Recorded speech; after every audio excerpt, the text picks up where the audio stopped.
the fuck you doing? I'm here with Jordon Syatt. I'm in Florida, just in case you're wondering. So this is our first day here. There's nothing set up or anything like that. I'm just out on the back deck.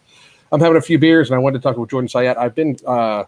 I had been following you for a long time, dude. So introduce yourself to everybody and tell them who the fuck you are.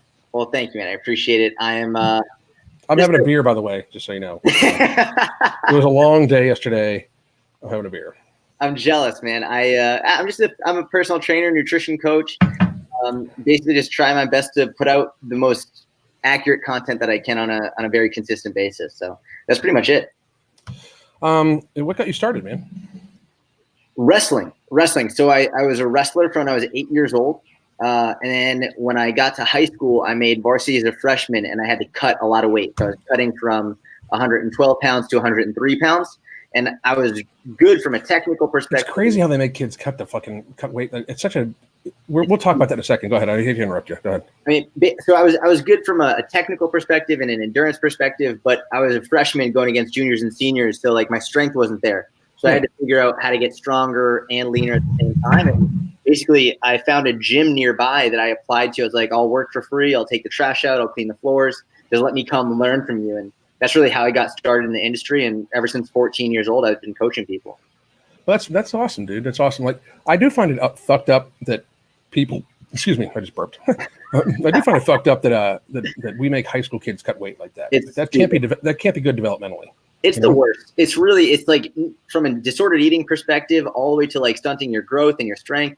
And then also it's crazy how people play into it. I remember like they have team doctors, that come in that are supposed to make sure you're not allowed to cut a lot of weight. And literally the coach would stand next to the doctor and the coach would tell the doctor what weight the kid was going to wrestle at. And then the doctor would sign off on it. That's fucked up.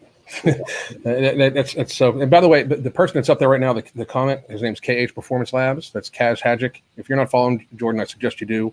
Amazing young man. Fitness level beyond crazy. He speaks like 6 languages. He's from Bosnia and has a small YouTube channel, but great at nutrition. He's in school for nutrition and fabulous athlete, and also really good critical thinking skills, which I think you do have. Which I wouldn't have actually asked you on here if you wouldn't have. So talk to me about like. I found you because me and you kind of have some overlapping content. Some stuff we actually kind of slightly disagree on, I think, but some stuff I think we're very much in sync with. And we're both very much calories in, calories out guys, like caloric deficit guys. So explain to me how hard it is for you to get that point across to people, because it's very hard for me. It really is. So talk to me. I think it's the hardest because there's so much conflicting information out there. And there are so many people who are giving the exact opposite message. Yeah. And there are ways that people can manipulate their message to make it seem like they're actually correct, using logical fallacies and creating like arguments that are based on an emotional point rather than a logical point. Exactly. So when I'm creating content, the way I go about it is basically every time one of the reasons I make so much content is because you have to put out the fires that other people are making. That's like the main. It's my entire world, dude. And that's for me. I was a special education kid growing up. Like I had to take special classes because like I didn't learn the way they were teaching me. So for me, I always try and find new ways to create the same message, because they're like I could fucking tweet about a calorie deficit all day. But you also have to show people, which is why like I try and I create different messages and do different projects to show people the truth. And that's really where, being creative with my content is it comes in handy, being able to like get the same message across. Yeah, I totally agree with that. Like I find it amazing how, people, and here's the thing, I make money from fitness. I don't hide that from anybody. My wife and I run a decently large coaching program, damn collective, by the way, if you're checking it out. But we help, our basic goal is we don't get anybody ready for the stage or the platform or get to be super athletes or anything like that. We really do try to help people with their food issues. I'm a certified food addiction coach, so is my wife. And I have had my food issues myself. I've definitely experienced disordered eating. I pretty much went from, I graduated high school a long fucking time ago. I'm probably old enough to be your dad. But I graduated high school probably at 135 pounds at this height. Oh wow. The biggest I ever got was about 260, 265. And just, I have a picture of it on my Instagram, thick. Like I had a big old beard got going on, but thick. I think like I was, that's when I was doing like, I was military pressing 125 for sets of 10, like shit, like, crazy, stupid shit, because I was in this pursuit of being very, very strong. In reality, it was my excuse to be able to eat a lot. I think, when I look back on it now that I'm educated, I know a little bit more about myself and all of that. But I think that, and then I went the other way. Like last summer, I did this thing where I speak at Athlete X almost every year. Because I'm knowledgeable, but also Jeff and I are friends. I never say anything about that. But not this past year, but the year before, I was like, I'm going to get as lean as Jeff, right? he does it so effortlessly because he's not like me, where food's not a thing. Jeff never drinks. Like, I don't think he's drank an alcoholic beverage in like 20 some years or ever, if ever. And for me, like, it was like yesterday and today. So we live very different lives. Like, I mean, like I'm a serious redneck who just educated myself, and Jeff is a very serious professional who worked for the Mets. But I got really, really lean, and that was probably the most messed up my relationship with food ever was. Was when I tried to get really, really lean. What have you, like, I've seen you pretty lean, and I've also seen that you're bulking recently. What's your experiences with that? Well, so I mean, wrestling caused some serious disordered eating habits. I was bulimic for a little bit, anorexic, had serious binge eating issues, and it carried all the way through. It probably ended my freshman year of college. Like by the end of that, when I finally got a handle on it. But even for a little bit after that, I still had some serious issues with it, which is one of the reasons why I do not work with any figure competitors. Like if a client says they want to do a figure competition, I'm always like, I'm not going to help coach you through that just because I don't really agree with it. And I see so many people create a lot of disordered eating habits from it. I'm sorry, I'm staring at my wife. She's ready to go in the pool. So give me a second to. This is going to be an hour, people, because after that, I'm busy. Anyway, go ahead. I'm sorry, dude. I'm so. She was so distracting. It's all good, man. But yeah, so it created a lot of disordered eating habits from wrestling, from cutting weight, from trying to get really lean. But then from there, I was able to fortunately get out of it, which is it's why I don't really do figure competition prep. I don't support that stuff at all. I just see too many people getting into really, really deep water with it. Yeah, me too. And so that's why for me, it's trying to figure out what's the most sustainable for people. And I think that's one of the reasons why I gravitated to you. Both you and I started a group chat between me, you, and James T Fitness, James PT Fitness from. He's like the most popular fitness or Instagram guy for fitness in Britain. Funny fucking dude. Somebody actually asked me if he was related to me. That's so fun. Yeah. Because I think the three of us, while we may view some stuff totally differently, like, let's just stick to the basics. People get way too complicated with shit when it comes to generalized fitness. Like, there's the channels out there that serve their purpose. They really do for those that are looking for athletic endeavors. I'm perfectly in agreement with that. And I'm a pretty good athlete myself, but that's my personal stuff. Right.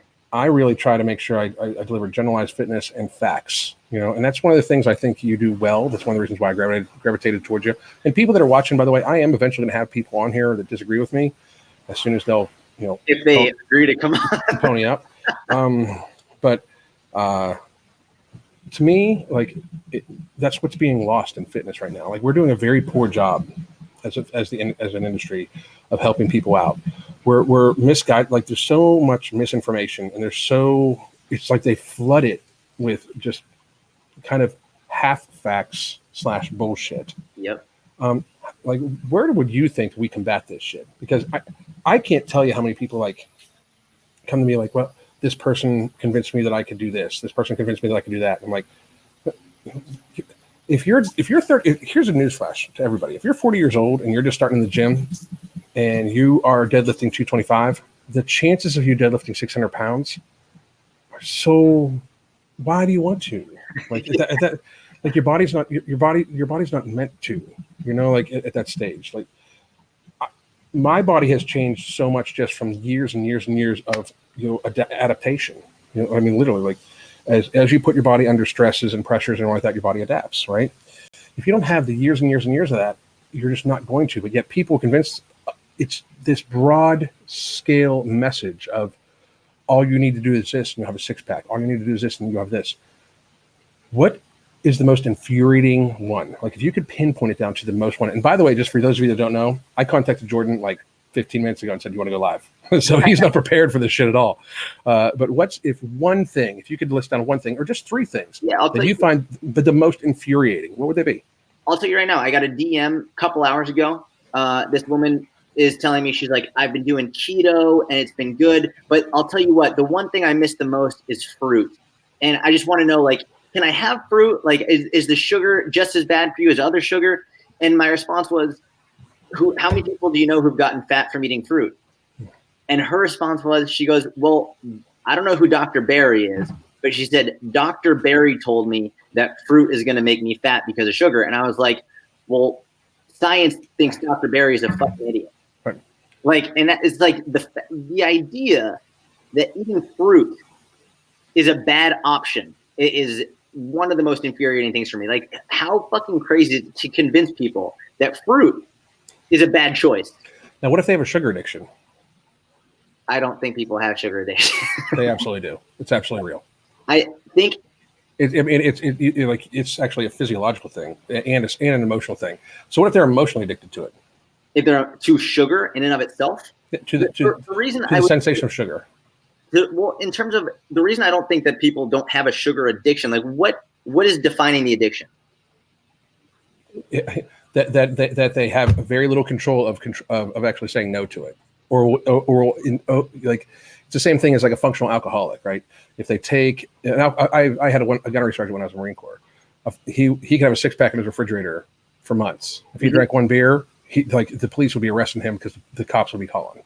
You know. So, I mean, there's physiological symptoms. Like, I mean, sugar obviously releases dopamine from the brain. Right. So dopamine is an addictive substance just in itself. For me, it's like, so kissing people also releases dopamine, right? Like getting, like a lot of things we do throughout the day releases dopamine. For me, an addiction would be something along the lines of like, if you're doing it to a point where now it's negatively affecting you. And I don't see people where eating fruit is to the point where it's really causing a negative effect in their life. Okay, so I'm not talking fruit addiction, I'm talking sugar addiction. So you don't believe that people can be addicted to refined sugar? I think and this is really where the nuance comes in, from the definition that I've seen in the literature regarding addiction, no. And mainly because I don't ever see anybody eating spoonfuls of sugar out of a bag, right? It's like, if it's more of palatable foods, then we can talk about that, and absolutely we have other issues. But I don't see anybody like being like, oh, I need to eat this sugar. It's more like the actual, like their habits related to food, and that can absolutely be more of an issue. I can see where you're coming from, but we are going to disagree on that because that's okay. Just as somebody that deals with people with food addiction, I see people that like when we remove, okay, you can't have refined sugar in your life, they will try to seek out ways to find that sweet flavor. Yep. And to the point where they will lie, cheat, steal. I've seen people like I've personally had a client, and he's actually in my book. I personally had a client that was addicted, and I mean addicted to the point where he would lie to his wife, his child, sell shit if he needed to on Dairy Queen ice cream because of the sugar. Like to me, addiction is twofold. There's physical and emotional addiction. Yep. Sugar is so highly palatable, and it honestly has such a dopamine effect in the brain that it to me, like you would have to see it as an addictive substance. You just absolutely would. Have you ever seen when people like eat that piece of chocolate and then they're like, oh my God, and they roll their eyes back? Yep. People sometimes do that with steak, but not normally. Not normally. People can be mentally, like psychologically addicted to all sorts of different substances, and that's where the nuances of my profession come in. 100%. Because while I'm not necessarily a fitness coach, because I don't even consider myself a fitness coach anymore. I really don't. I consider myself a fitness enthusiast, but I don't consider myself a fitness coach anymore. I'm definitely more of a weight loss food addiction coach. What we just said. Okay, I'm reading the comments just to make sure we're not missing anything super important. Yeah. Okay, so there's that. Now that we found our first thing we disagree on, which I got to tell you, like you're the first person who really had to like, besides the mutual ground thing. Yeah. Which I think you would be great on mutual ground. I heard you had an issue with the dude I was on mutual ground with, by the way. Didn't he come at you about like something like, meat causes cancer or something like that? Who was it? What's his name? Dr. Joshua Wolrick. Or something like that. Oh yeah, he was mad at me. He got really mad at me. Yeah. Because it was the meat causes cancer, right? Yeah. Yep. Exactly. Reality, everything can cause cancer. That's exactly right. I mean, it's this can cause cancer, but guess what?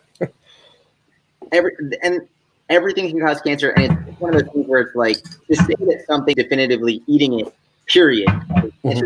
You have to have the research to back that up. Like, and by the way, and I always say this, I can and will be wrong in the future. And when oh my god, it's one of the things I think is important about like one of the reasons why you and a few other people do well is because I've admitted I'm wrong so many fucking times. Yeah, of course, we're all wrong. People put themselves in a hole when they're like, this is it. It's like, if research comes out and says, no, this definitively causes cancer, I have no problem saying, like, I fucked up. I'm sorry.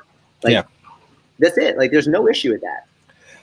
I think that's part of the huge problem with, like, especially, like, YouTube fitness. Excuse me. Sorry about that beer. But especially with YouTube fitness, people think that they need to be an expert in everything. Like, I know my shit. I stay in my motherfucking lane. I have a whole series called Stay in Your Motherfucking Lane, you know? Like, I'm a pretty good squatter. You'll never hear me give a bench press tutorial, ever. You know why? Because it's like ugly for I bench press today, like I flat bench press today for the first time in forever, like with a bar. I normally use dumbbells, or floor press, right? And I bench press today for the first time forever, and I'm like in my head, I'm like, oh my god, this looks ugly. Like, it's so bad. Like, I don't even know why. Like, I'm like if I'm on a buffalo bar where I can turn my arms in a little bit, it's like I crush it. Yeah. But if I'm on a straight bar, it's like so ugly. my bar path is so disgusting. Like I like laugh at myself, you know. And my wife's like, "Oh, you did great." I'm like, "Oh my god, that was so fucking bad." Like, and she's got a great form when it comes to bench press, you know. But I mean, deadlift. Now that I'm thinner, my my leverages are different, and my deadlift's pretty good. And my squat's been always really pretty, you know. Yeah. So, but I still don't give tutorial advice on that because why bother, you know? So I just find it amazing that so many of our peers, you know, feel that they need to be the experts in everything. It's for me the greatest sign of insecurity when someone is trying to be an expert in everything rather than focusing on one thing. It's like you can tell when someone's trying too hard, and you can really tell when people are trying to go too hard to know everything. It's like, for me, if I don't know the answer, I don't know the answer, I'll look it up. I'll see I'll try and get an expert who's better than me to answer it for you. Has anybody ever like medical advice? Like, hey, I have a blown disc in my back. How should I train this shit? Blah, blah, blah, blah. I don't go to a doc. I have no idea. Go to a fucking doctor. But I see people answer this shit all the time. Recently, and this is not to blast them out, and you don't need to say anything, but Squat University said, cure patellar tendonitis or something like that, like in one easy step. Like, motherfucker, you are broadcasting to a big ass fucking audience. Like, that is scary. Because I have this catchphrase: you're talking to the dumbest motherfucker that's going to listen to you. Like, and like if you're in if it's the same thing where if you're in a group class setting and you're teaching like a HIIT class or something like that as a personal trainer, I build like my wife taught me this, just to be real, because she's amazing. But I build the class from the very basics, and then I modify up. Like, if this isn't challenging enough for you, do this. If this isn't challenging enough for you, to do this. But I'll start with, here, box squats on this jump box. And then if that's easy for you, do regular squats. And if that's easy for you, do here's a dumbbell, and they're like, and blah blah blah, and you build up, right? But instead, people just like all of a sudden like modify their they can't even modify down. Like, there was recently the guy, I was going to do a video on him today, but I decided to go live with you instead, about the dude who told the woman she was too far gone. Do you know the thing I'm talking about? You post that. I couldn't fucking believe. I couldn't imagine. I would love to slap the fuck out of him. I couldn't believe that. And then, not to mention, like, it's to say it is stupid, but to write it out and then hit send, are you out of your mind? There's so much wrong. There was so much wrong with those posts. Like, first of all, you're signing your shit Buffmaster. Right there, you're dumb. But that's one. And two, you work at a place called Slimming World. Man, I mean, if I worked at a place called Slimming World, I'd be ready to deal with people with 500 pounds. For real. And I'd be super happy about it. I'd love to own a place like similar to that. Like that's honestly, that's my wife and I's ultimate goal, is to run an educational program that teaches other PTs how to actually train obese people, because I think that's a very minimal, like, people don't know what the fuck they're doing. Yep. Like most personal trainers deal with, okay, here's how to get a bigger bicep, here's how to get bigger shoulders, here's how to get bigger this, blah, blah, blah. Here's how to get stronger at this. But most of the people that come to you are trying for weight loss, you know, and very few trainers know what the fuck they're doing. And trainers out there, if you think that applies to you, it does. You know, if you're like, nope, I know what I'm doing, good for you. I hope you do. But if you think that if that actually just pissed you off, me saying that, I am talking to you and fuck you. But I find it so, like, the amount of lack of knowledge when it comes to training very large people, pitiful. So my wife and I plan on having some sort of educational program for trainers like that within the next 5 years. But I would love to run like a place, like an actual place, like a almost like an inpatient / outpatient care facility where people can come to. You weigh 500 pounds, you're inpatient at least until you hit 350, and then you're outpatient. Let's boom, boom, boom, boom, boom, boom. That'd be amazing. You know? That's incredible. Well, it's going to be so necessary soon. I mean, it just absolutely is. You know, I can't, the way the statistics are looking, which you're a very big statistics guy also, it's going to be so necessary that it's crazy. What is the biggest, like, you've been in fitness how long now? Since you were 14. So how old are you? 14 years. I'm 28. Yep. So you are young enough to be my kid. But what has been the biggest changes you've seen in the last 5 years in fitness? Like the people that come to you. The people that come to me looking, I would say there are, you know, here's an interesting thing. I've actually never discussed it before. It's a really good question. I would say there are more people now who have more education relative to exercise. And I can see this in gyms. Like in gyms now, I see more people deadlifting, more people doing farmers walks, more people doing like overall generally good exercise. But I see more confusion around food. Yeah. I see way more confusion around food than ever. And I think a lot of it has to do with Netflix documentary bullshit. I think a lot of it has to do with just Instagram, people putting out stuff when they're not experts, just putting out misinformation. So I think because, and you can even see, like, if I put out exercise content, there's way less argument. There's way fewer people being like, that's stupid, that's wrong. It's a lot less emotional for people. Whereas nutrition is way more emotional. There's a lot more misinformation and like conflicting information around it. I think that's a lot to do with money. You know, I mean, like, because for fitness, like, it's kind of not arguable. You know, like, if I tell you, I'm going to release it. I'm going to release I'm calling it a jump program. Okay. To teach you how to increase your vertical jump and your like that. Because there's a few videos of me that I put out, like, where I have really, really good ups. Like, I have a 54-inch box jump, and I'm old. Like, I can get up. You know, today, a 54-inch box jump. Yeah, I could probably go warm up and do it. That's awesome. I could at least hit 50 today. You know, that's crazy. Yeah. Oh yeah. But so I'm gonna. What's up, Omar? How the fuck you doing? Omar's in content. Hang on a second.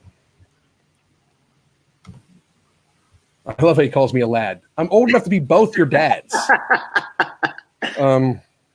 But I'm going to release the jump program because I do have specific training around jumping, right? I mean, I do a lot of box jumps. I also do a lot of broad jumps. I do a lot of jumping ball slams. I love training explosive movements. I love it. I think it's amazing.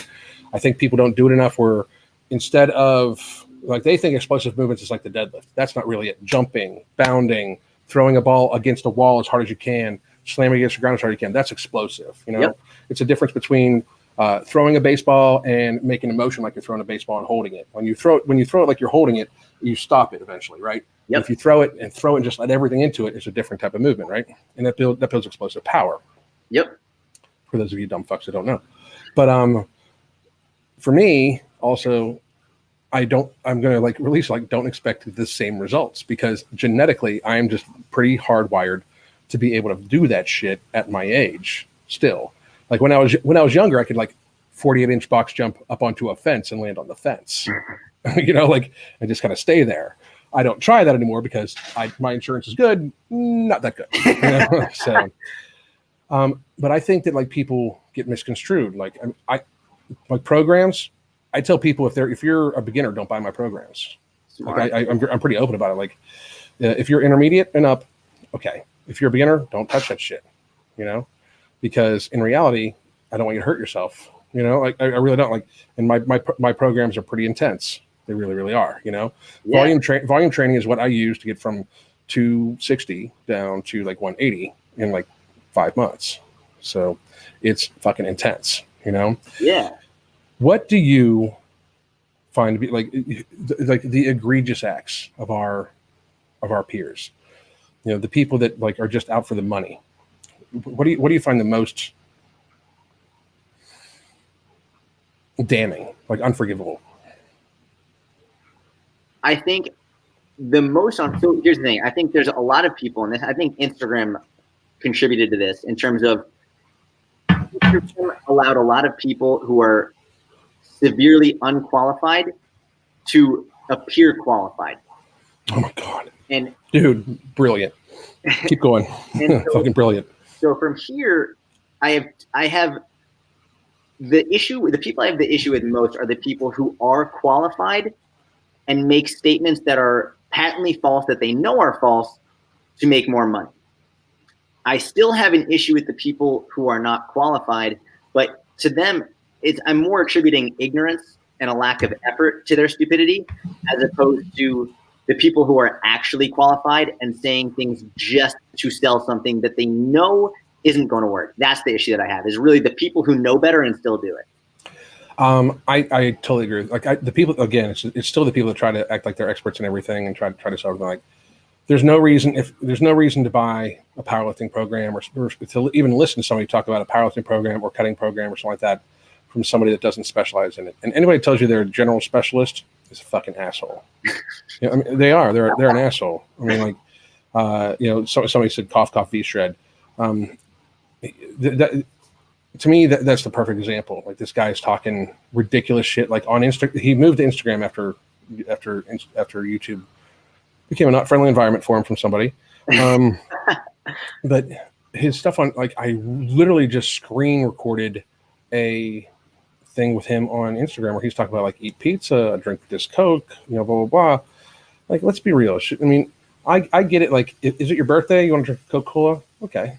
You know, like I understand. Like it's super highly palatable and it's got carbonation, it's caffeine, like it's all the key points, you know?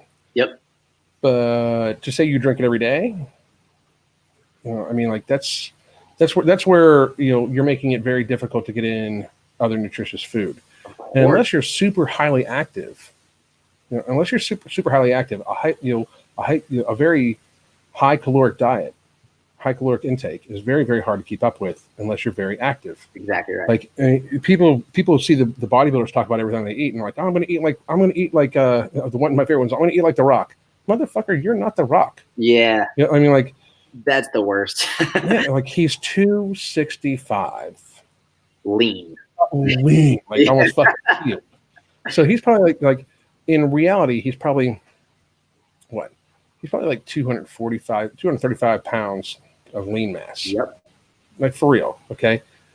When you consider that how much energy that burns just all in its fucking self, right? Yet alone, he has to generate more heat because, frankly, when you're that lean body mass, your body generates more heat to keep you warm automatically. So there's that, and then you consider that he is working out he travels with a gym. He literally travels with a gym. It's crazy. It's really cool. So, yeah. Oh, dude, I would. Who wouldn't want The Rock's life? No shit. But when you consider all that shit, why would you try to eat like him? Like your life's not like if you've got 3 kids and a desk job. Newsflash, you're just going to get fat. Yep. Quickly. Yep. You know, like, and while you'll be like, oh, I gained so much strength. That's because you ate your way there. Like, I mean, like in reality, for certain lifts, especially bench press and a few other things, you can definitely eat hang on a second. You can definitely eat your way there. You know, sorry, I was trying to get a hold of my kid. It's all good. So he can bring my dog in. It's one of we're in Florida, but it's one of those things where it's like you can eat your way to strength. Is that really what you want to do? You know, like, are you going to be on a platform? Are you going to make money from being on a platform? That's what I always tell everybody. Like, okay, you want to be a powerlifter. Are you going to pay your bills from being a powerlifter?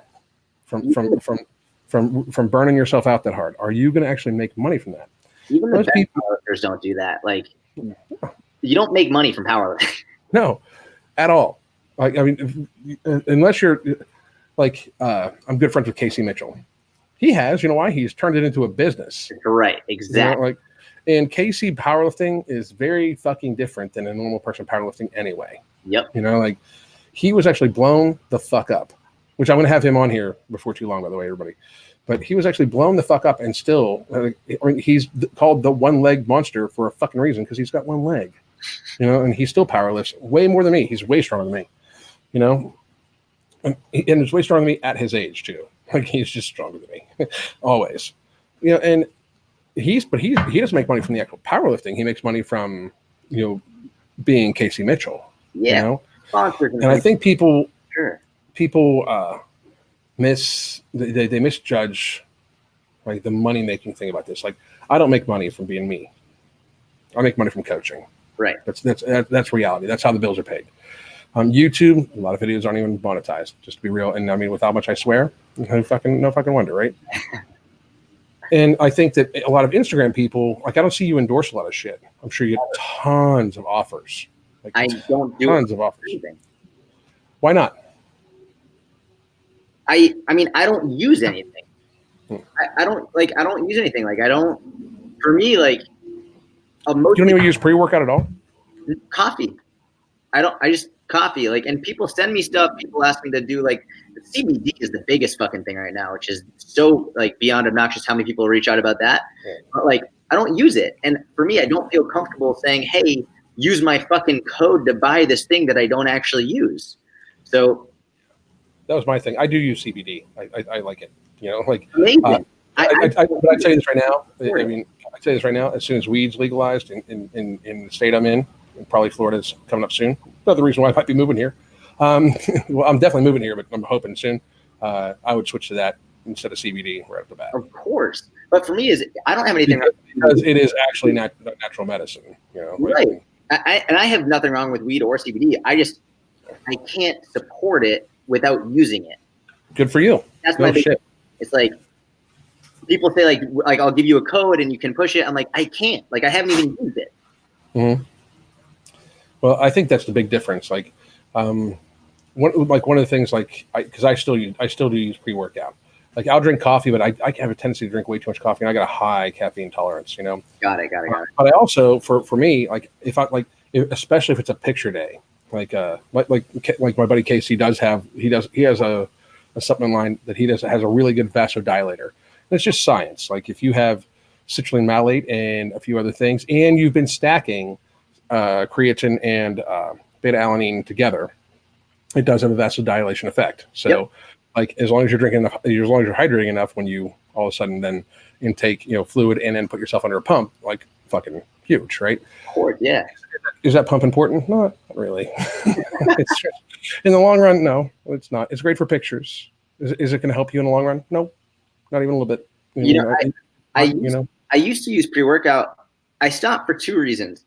One, so I trained at Westside for a little bit. I trained at Westside. Really? Yeah. So basically, I trained at Westside for 3 months, and it was Louis was like a father to me. He's like one of the kindest, most generous people in the world. And I've never met. Never spoken to. He's super nice.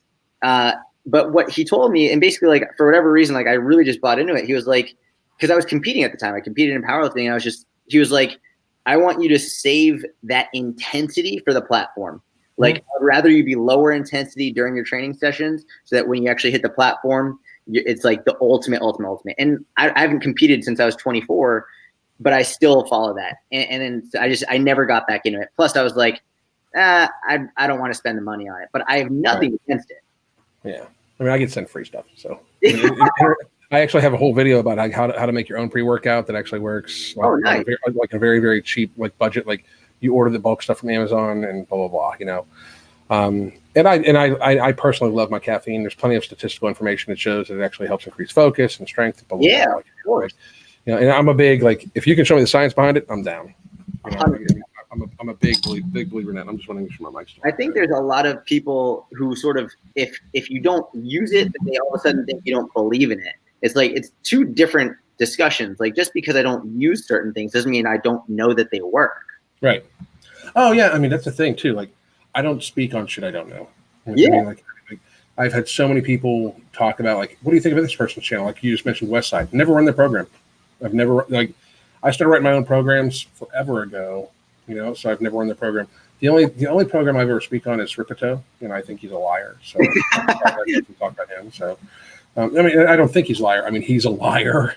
And all the starting strength people just got really fucking butthurt. He is like, I mean, look up Mark Rippito, The Novice Effect, and if you think that somebody can gain 33 pounds of lean muscle in 11 weeks by drinking a gallon of milk a day, I highly suggest that you don't answer any phone calls telling you land in Florida because you're too stupid to understand that that's a lie. It's impossible. It's physiologically impossible. Not even if there was like, as my buddy James, who I'm going to be on here live tomorrow with, would say juicy vitamins involved. Like 33 pounds of lean mass in 11 weeks, or something like 11 or 12 weeks. That's fucking. It's just such an egregious lie. Yeah. I mean, it really is. It's such an egregious, not statistic, not supported by any statistics or actual data besides what he says and shit like that. Like he's just a liar. Now.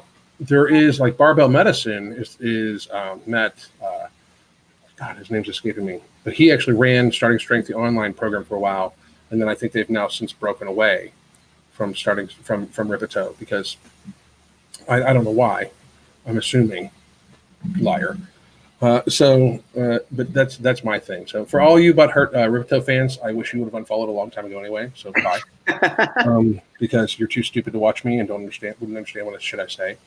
Now, I wanted to switch up the subject a little bit to a little bit more of the content that I do. So, weight loss.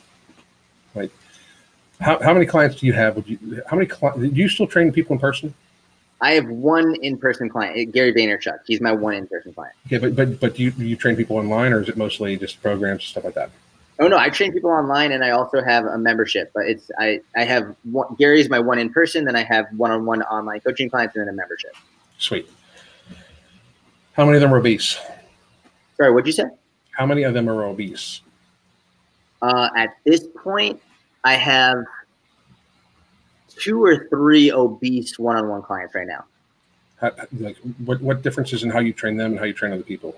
Oh my God, massive differences. Like if you looked at the programs, you would think that it wouldn't make sense. Like in terms of obese clients, like really morbidly obese clients, like sometimes I'll just have them walk to start. Good man. Just literally just have them start walking, make it a habit, 10, 20 minutes a day. Like just try and get them to do something first and really try and get them to get their nutrition down. Because like I'm not going to have them. I won't even have them going to gym first. Like it's like I have no interest in them doing that until like they get to a point in which they feel more confident, until they're actually healthy, until they can get to a good weight, and then you can progress. Jordan, I knew there was a reason I asked you on here. That's good man. Like in my experience, like what my wife and I do, if you're morbidly obese and you come to us, what activity do you like to do? I mean, seriously, can we get you to just stand up? A good friend of mine, and I'm going to be doing a live with him at some point in time, Jeff McCool. He's the lead singer of the band in my intro music. Right? Okay. And Jeff's he still is morbidly obese, but he was very morbidly obese. He's closer to 300 pounds right now. He was at like 410 pounds at one point in time, right? And love the man to death. Known him way before YouTube, like for real, way before. We've been friends way before YouTube. I did some online investigation shit for him and stuff like that in the past, but about a stalker they had. But Jeff has bipolar disorder and a few other things too. So there's other mitigating factors involved, especially the medications involved, blah, blah, blah, right? He came to stay with me for like 2 weeks, my wife and I. And we were like, okay, every 30 minutes you're going to stand up.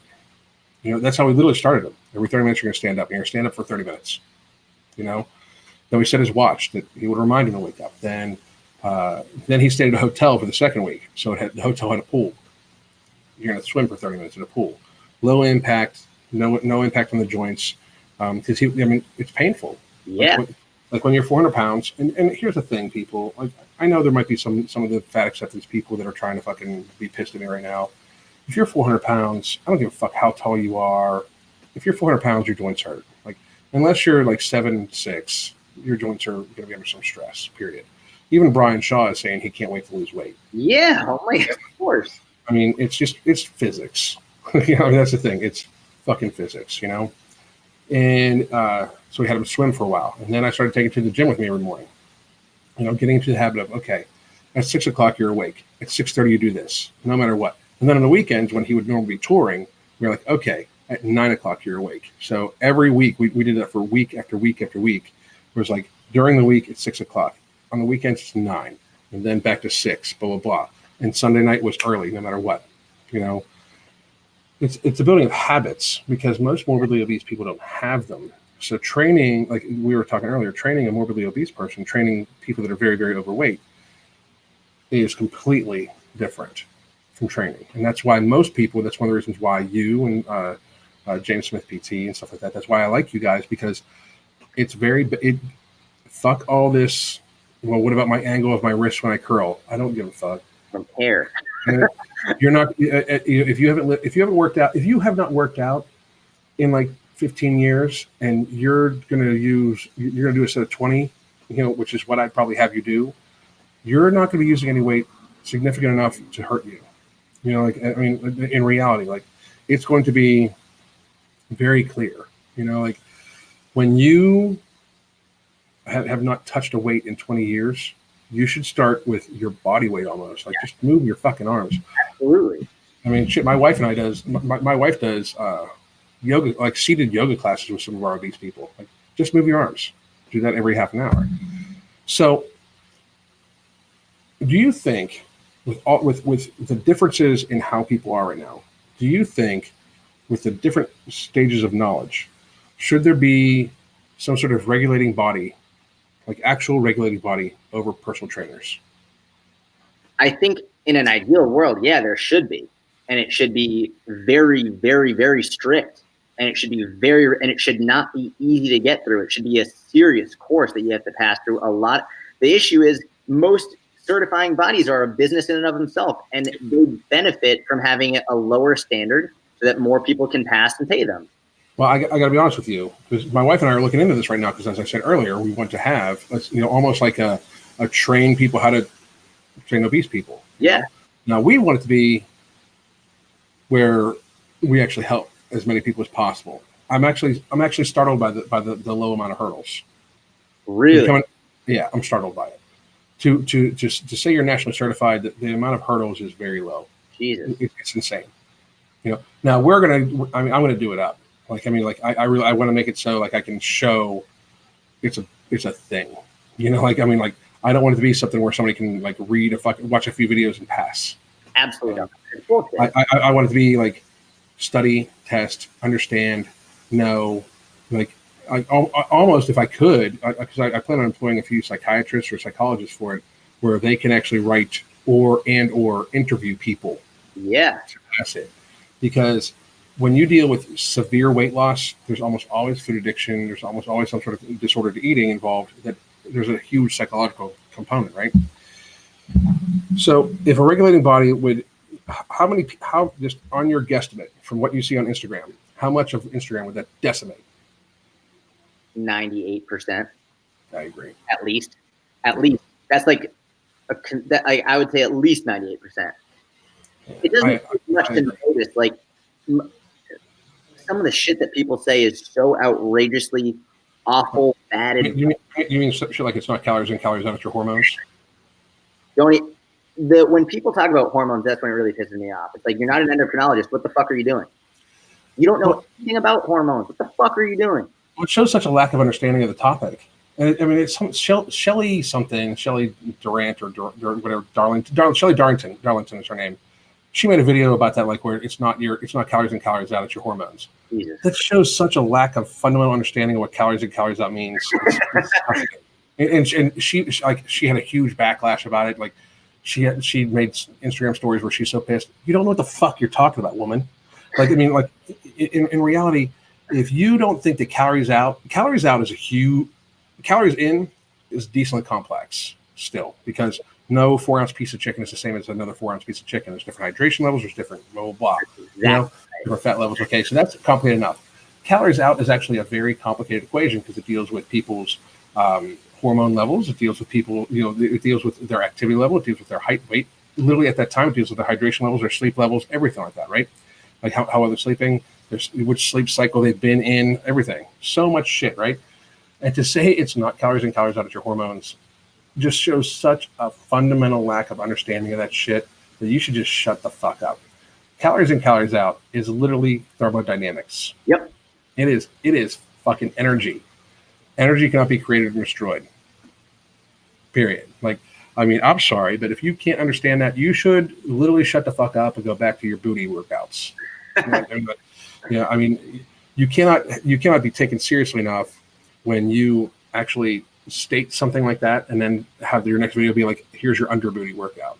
Oh my God. You know? She was so, her fans were so pissed at me. Like, her fans again, she does not know what she's fucking talking about. And nobody that says that shit does. I mean, that's one of the reasons why I like you and James also. It is caloric deficit. If you want to lose weight, it's caloric deficit. How your body composition changes, that has to do with more micro and macronutrients and all sorts of shit, and blah, blah, blah. But if you are in a caloric deficit, you will lose weight, period. If you are not losing weight, you are not in a caloric deficit. Now, however, there might be a bunch of other factors involved, right? Right. But come on now. I mean, it's just reality. This leads me to my next question. Why is it Twitter? Is it Instagram? Is it YouTube? Or all of them? Is it just social media that's responsible for the suspension of actual logic and knowledge? And what can you and I and people like us do about it? And we're gonna end on this, I think, because I want to hear your final thoughts on this, and then I want to pump your channel and what you're doing because I really enjoy your content. But what is the problem, and what can we do to change it?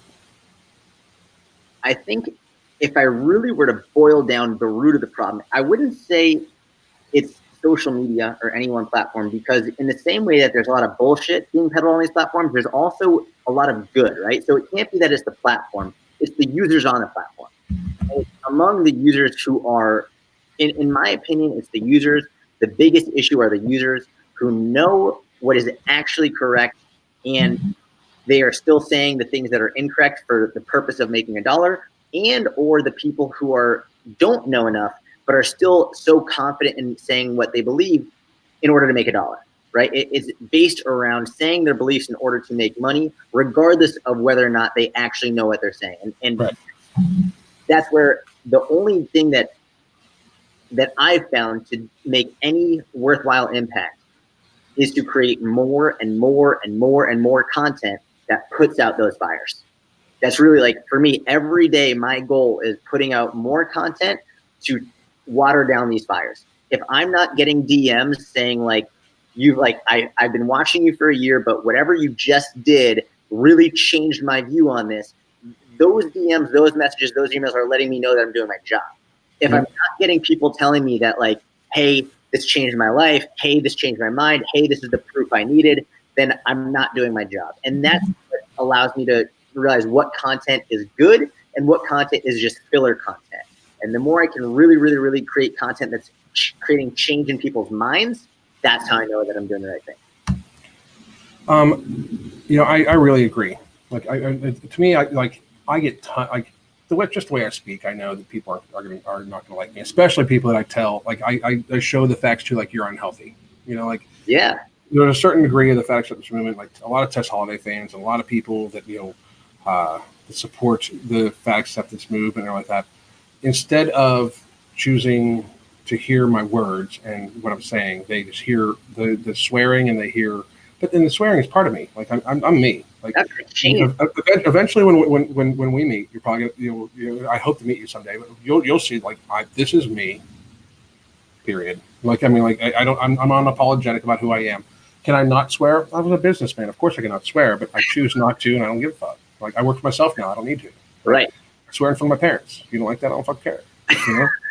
But like, I know that there's a lot of people that, like, choose to not listen, but I get, like, and I hate death threats, no shit, all the time.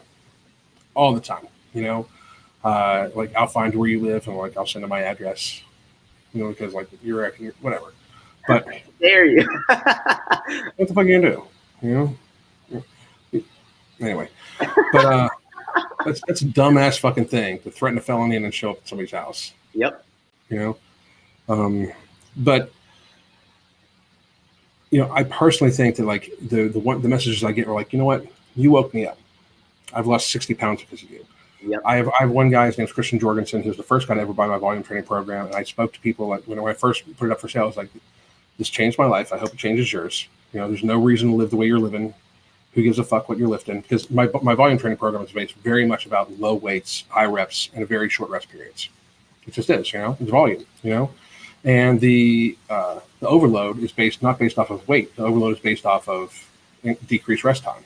Got it. Because that's actually, for you dumb fucking trainers, that's actually another way to do progressive overload. Exactly right. In case you don't fucking understand that shit, these dumbass fucks. But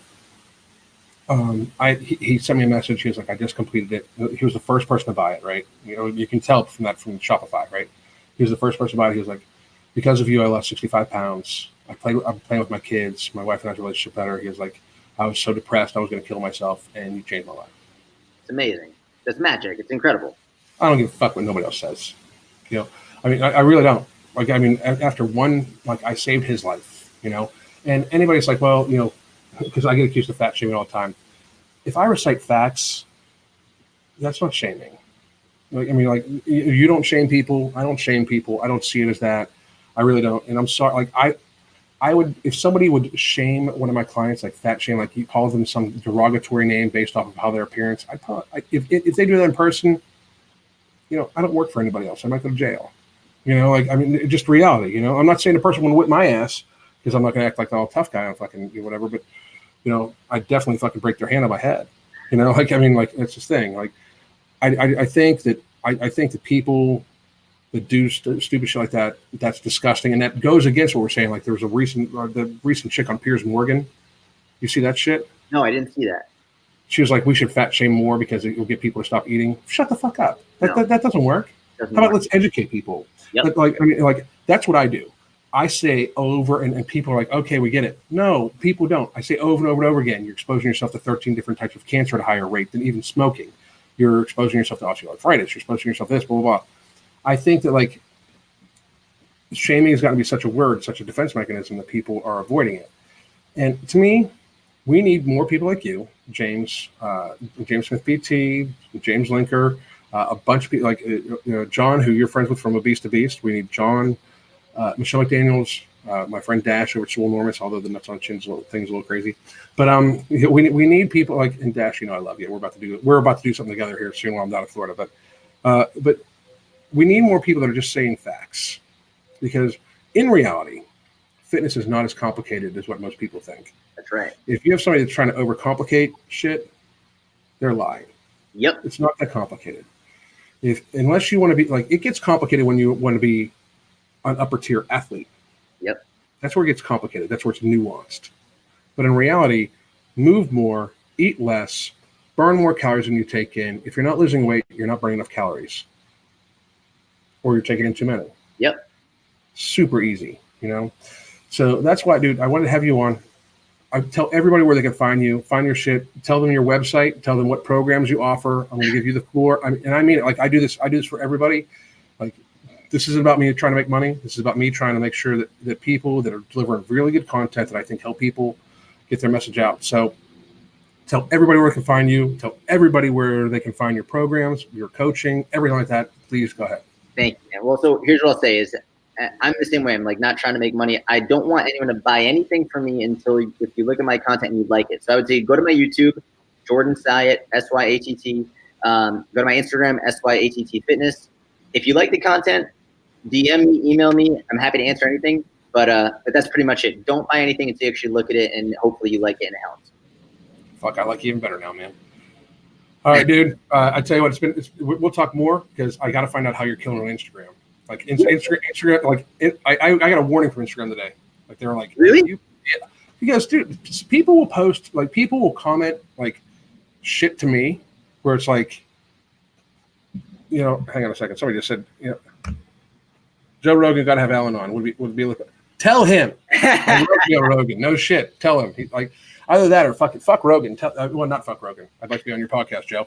But I tell you what, man, you guys want to see me fanboy? I don't fanboy over people. I really don't. But having me be on the fucking Steve Austin podcast, oh shit, motherfucker, no shit. But no, for real, like today I got a warning from Instagram because people will post shit they'll post a comment on my Instagram, right? I will say something smart out back because that's me, and then I'll take a screenshot and I'll repost it, right? And that's somehow bullying. Like me replying to a comment to me on my Instagram is somehow bullying. What? Yeah, I got a warning like from Instagram, like we're going to delete your account if you don't shut the fuck up. Like, oh well, I'll just make another one, and if you delete this one, I'll make another one, and chances are that will be more popular than the first one because you deleted it. Oh my god. Yeah. Oh, dude, I get all the time. Although YouTube's been good to me, believe it or not. Like I can't even believe it. They've been good to me. That's incredible. Yeah, that's where I found you on YouTube. I love your YouTube, man. It's like everyone says it, but it's true. Like you're the realest guy on YouTube. It's just like no bullshit. So you say exactly what you think, and that's what it is. Well, that's the thing. Like I promised myself that it's going to be me. You know, like if you have a conversation, and that's why I like doing lives occasionally. Especially I've been doing lives a lot more often because people can see this is just me. It's who the fuck I am. You know, like I'm not going to front for nobody. You know, I'm just not. Like I refuse. Like I've made very good friends in this industry by being me. I have made very good alliances. I've made tons of enemies. I've made I'm probably going to go to the Arnold for the first. I'm going to go to my first fitness expo ever. Oh wow! So, I mean, I don't probably because I refuse to go. But a good friend of mine, Casey Mitchell, who I met through Jeff through Athlete X, we're both presenters. We've both been presenters for 2 years running now. Him and I have gotten to be really good friends. So I'm going to go stand at his booth. You know, and it's gonna. He was like, how's it gonna be weird? I'm like, well, fucking dude, like I'm gonna half the people in the room are gonna like me, half the people in the room are absolutely gonna fucking hate me. You know? So it's an interesting scenario, but I'm good with that. You know what I mean? Because here's the thing, I think you see, and other people don't really see this, but you see most of the time, like content creators, people on YouTube and Instagram and shit like that, it's kind of solitary. Like it's me and my wife all the time. Yep. Like it's not like I'm around a whole bunch of people. So, like, I'm good with it. You know what I mean? Like I've got a great life, great marriage, great family, everything like that. So if people don't like me, okay. As long as I pay the bills and my knowledge is what pays the bills. Like my wife's my knowledge. And I think the same for you, but I also think that's why some I've heard people like I hate his humor. I love your fucking humor. Like you recently did a fucking Instagram versus reality thing where you were in the fucking tights. Dude, I laughed my fucking ass off. If you people haven't checked that out, you should. It's him in tights acting like he's some like booty model, but it's so real and so funny. Like because it's I have a whole video and it doesn't get watched anymore. It's all about camera angles, lighting, and a pump. Right? Like right now, I'm looking at myself on camera. Right now I'm about 205, 210. Okay. And I have the camera angle way up and everything like that. But if I was straight on, I would look different, you know. If the camera angle is down, I'd look different, you know. If I have a pump, I'd look different, you know. It's so, you know. If I did a thing on Instagram recently where I took a tape measurement of my arm, and then I had a pre-workout citrulline malate, beta alanine, and creatine, which I've been stacking them. Then I did an arm workout and took a tape measure an hour later. Right, an hour later, my arm was like 1.25 inches bigger. You know, like it's very much people don't realize it's not reality, and that doesn't even include lighting or anything like that. That was like literally in my car, so it's just the physical size that can be altered that quickly. Yeah. Yet alone, lighting, touch up, angle, blah blah blah. Right. So, dude, if there's anything I can ever do for you, we'll talk more offline. But if there's anything I ever do for you, please let me know, because I think you put up absolutely funny, hilarious, and valuable content. So I wanted to thank you very much. From my perspective, you're doing a great service to the fitness industry. That means a lot, and this whole just being here live with you is very surreal because I've watched you for a while, and it's an honor to be here and a blessing. So really, thank you, man. I really appreciate it. That sounds so weird, especially because your social outreach is so much bigger than mine. Well, you have like 500,000 followers on fucking Instagram. It's fucking crazy. But no, dude, thank you very much. I appreciate you being on, especially last minute like this shit. Like me and you had talked online, but I really do appreciate your content. So I appreciate you hopping on last minute. And I wanted to invite you at some point in time. We kind of been doing these roundtables of fitness people. So we will definitely be hitting you up for something like that. Okay. I mean, it'll be more advanced notice than this, obviously. So. All right, man. I'm going to go have another beer and hang out with my wife, and I think we're going to take a dip in the hot tub. So I'm turning the camera off, motherfuckers. Well, I'll talk to everybody later. And Jordan, thank you very much, man. Thank you.